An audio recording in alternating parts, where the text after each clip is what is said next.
Hey, if you watch my little short video of this, I appreciate it. So here's the whole trick that I done on it.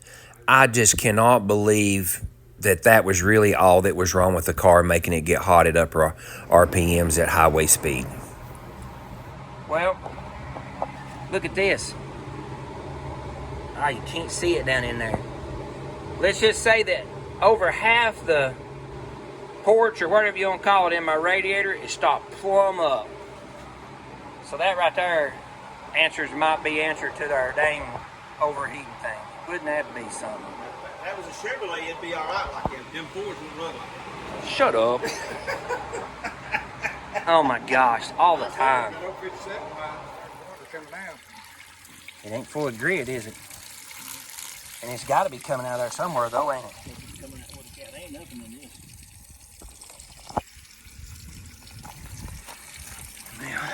It ain't maybe, I mean, you know, it's had like 15 pounds of pressure trying to push it through there, so it's probably stuck. Some kind of pressure to push on it. Oh, you can feel it all floating around in there, though.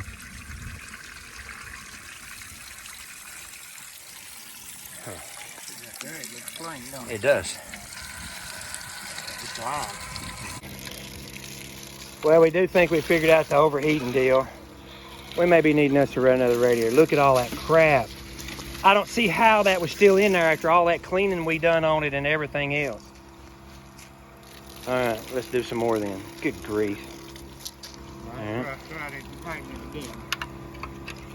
Let's see what we got this time. Look at that. Not as much, but still, dang. Let me try it over. You gonna try it in that?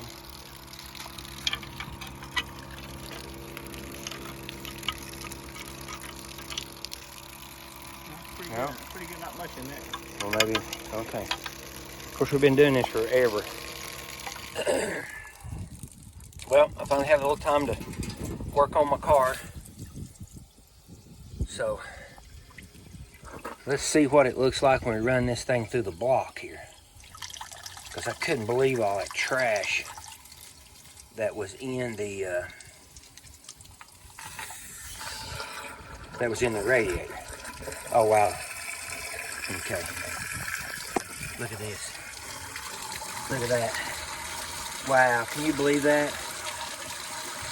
I mean, I don't know what broke loose somewhere, but I know good and well that we cleaned and cleaned and cleaned and cleaned that thing. And I want you to look at all that coming out of it.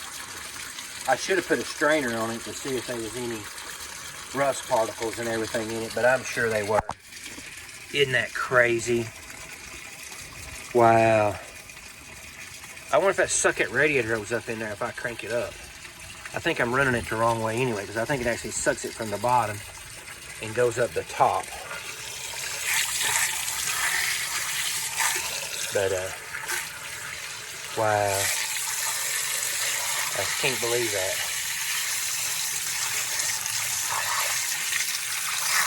That right there kind of looks like it's got something laying right there. I'm going to let that run through that and go get me a screwdriver and see. Let's go see. Ain't she pretty? All right. Like I said, I'm not for sure, but I think it circulates from the bottom. I got that radiator hose shoved up in there. Let's crank it up and see if it'll pump it out the top.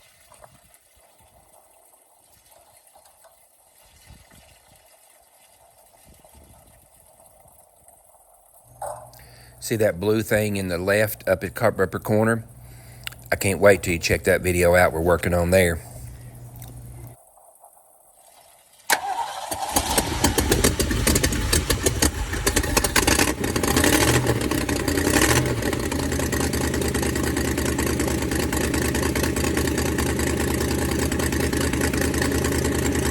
How can you get an exhaust leak from it just sitting there?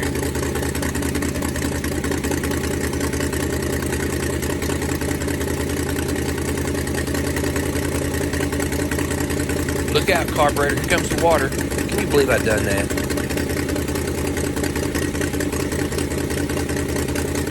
That exhaust leak sounds horrible. It's getting fixed tomorrow.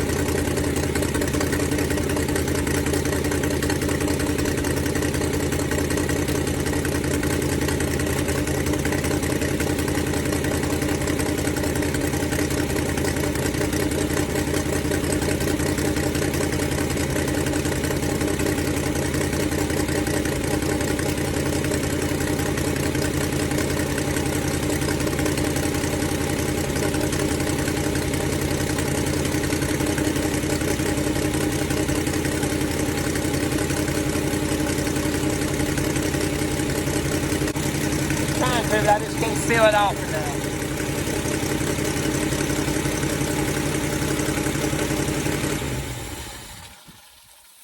Wow, what an exhaust leak I got now. Gee whiz.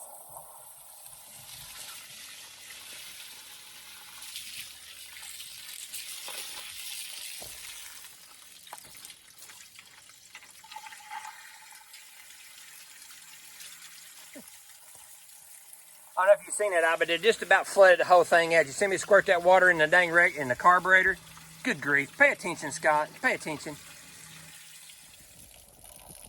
At least I thought about this time I better flush it all out. So I took the hose off the heater core, and I hope you can see that, but I can't hold it, and then all that crud coming out of that thing. And it's all new.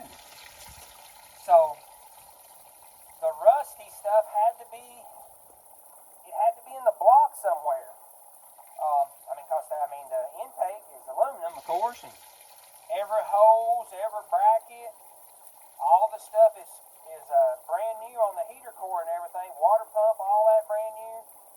So evidently, somehow, we missed it on the trash or whatever, somehow in that block. I don't know. Beats all I ever seen. But anyway, it is what it is. We got her figured out now, I think. We'll find out. Try number 4711 12 18.5.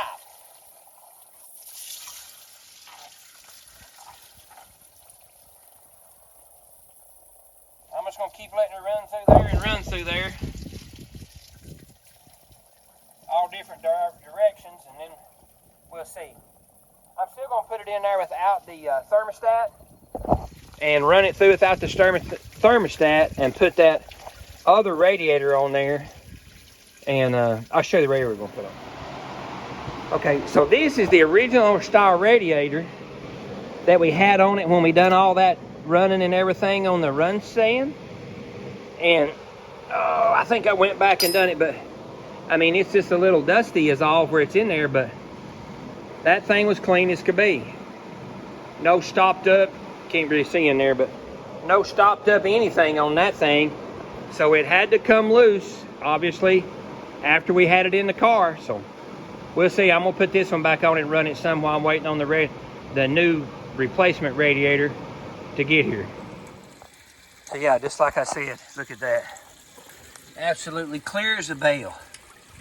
So whatever that was, absolutely come loose. It evidently must have come loose at Route 66 dragway, because that's when we started having problems with it, was between Route 66 and I think that's Mount Juliet, the third day that we ended up having to call it. So evidently all this junk must have broke loose in the engine and the block and everything while we were at Route 66. But hey, you know, like I said, put less than 200 miles on it, went up through there, so we'll try this here. So cross your fingers for me.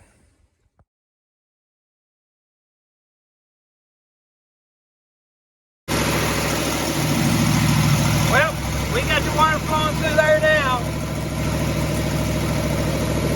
Maybe, just maybe, that's what it was. Goodness gracious, wouldn't that be something?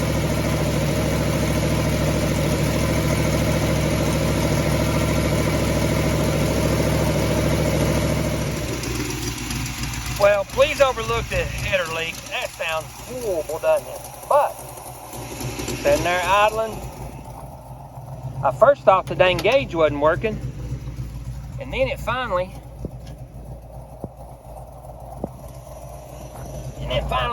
got up off there. I'm up about 150. Of course, they ain't got no thermostat or nothing in it, so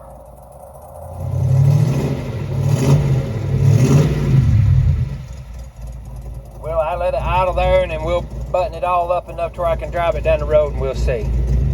Well, I sure hope so. Alright, here we go. I'm probably a mile away from the house. Been sitting let her idling while I put everything up. I'm like 100, no thermostat in, I'm like 175. And it's probably been idling for 20 or 30 minutes. So let's see what it does when we go down the road. Not going to hot rod it, but I am going to turn it up to over 3,000. 3,500, nice and easy. 3,500 again. And you know, that's when we started having issues, was when I was running 55 or 60. So we're going to zipper up there's 55.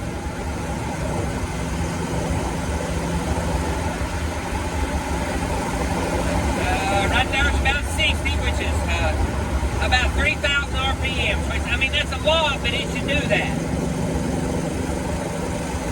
Won't that be something if that's all that it was? Just some trash, stopped up radiator?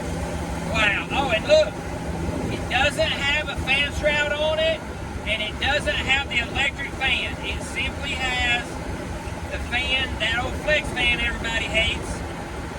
So we're going to see. Just now got to 180. And I'm running 61. Oh my goodness, won't that be something? Ah, yeah, baby, as my buddy would say. Yeah, 180, running 62. That's about 3,500 RPMs. He's laying right there at the 180. Wow. All right, I'll let you check back here in a second. Well, probably, I don't know, 8, 9 miles up the road here. Like I said, it is scorching hot out here. And just now got to 190. And I run it at 3,000 RPMs the whole way up through here. Anytime before it would have already been well at 200 or better. So I'll see what we got up through here.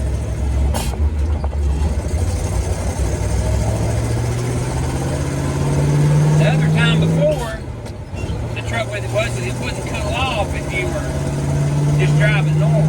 I mean slow. So let me see if it'll do that.